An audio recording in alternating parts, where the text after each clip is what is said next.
হযরত ওমর রাদিয়াল্লাহু তাআলা আনহু একটু পরীক্ষা করতে চাইলেন রাখাল রে, দেখি একটু বেশি দিলে কাজ হয় কিনা।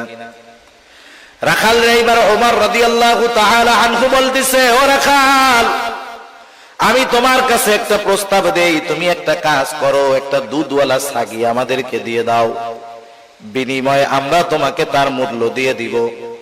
এতে আমাদের দুধের দ্বারা তৃষ্ণা নিবারণ হবে, গোশতের দ্বারা ক্ষুধা দূর হবে।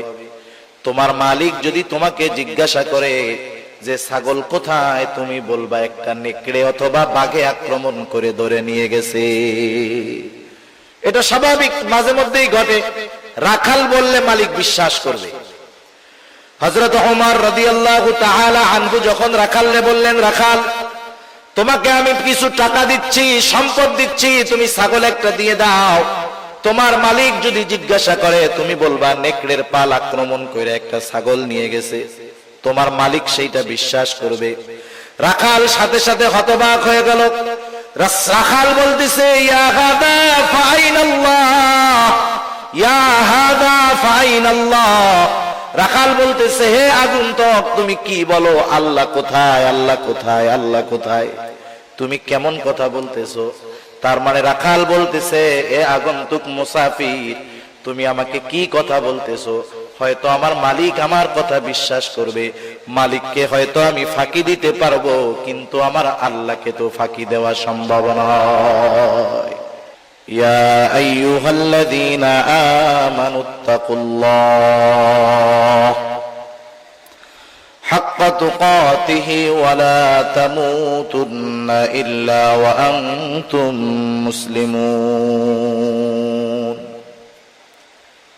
আল্লাহ রাব্বুল আলামিন ঈমানদারদেরকে উদ্দেশ্য করে বলেন, হে ঈমানদারেরা, তোমরা আল্লাহ তাআলাকে ভয় করো, যথাযথভাবে ভয় করো। আল্লাহ তাআলাকে ভয় করার কথা, তাকওয়ার কথা, গুনাহ থেকে বেঁচে থাকার কথা আল্লাহ তাআলা বললেন। এখন যদি আমরা আল্লাহ তাআলাকে প্রশ্ন করি, আয় আল্লাহ, আপনি যে আমাদেরকে মুত্তাকি হতে বললেন, তাকওয়া অর্জন করতে বললেন, আমরা কিভাবে তাকওয়া অর্জন করব? কারণ কোরআনুল কারীমের মধ্যে আল্লাহ তাআলা যেটা আদেশ করেন সেটা বাস্তবায়নের পদ্ধতিও আল্লাহ তাআলা বলে দেন। যেমন কোরআনুল কারীমের মধ্যে নামাজের কথা আছে, নামাজ কিভাবে বাস্তবায়ন করতে হবে, কিভাবে পড়তে হবে, আল্লাহ তাআলা এটাও আমাদেরকে জানায় দিয়েছেন। যেমন কোরআনুল কারীমে আল্লাহ তাআলা ৮২ জায়গায় নামাজের কথা বললেন।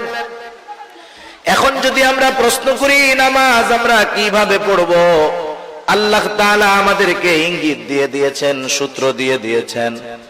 আমি আদেশ করেছি নামাজের, এই নামাজটা শিখতে হবে মুহাম্মাদুর রাসূলুল্লাহ সাল্লাল্লাহু আলাইহি ওয়াসাল্লামের থেকে। এজন্যই আল্লাহ রাব্বুল আলামিন কোরআনুল কারীমের মধ্যে বলেন, কুল আতিউল্লাহ ওয়া আতিউর রাসূল। আল্লাহ রাব্বুল আলামিন বলেন, তোমরা আল্লাহর আনুগত্য করো, তার রাসূলের আনুগত্য করো, আল্লাহর আদেশ মান্য করো, রাসূলের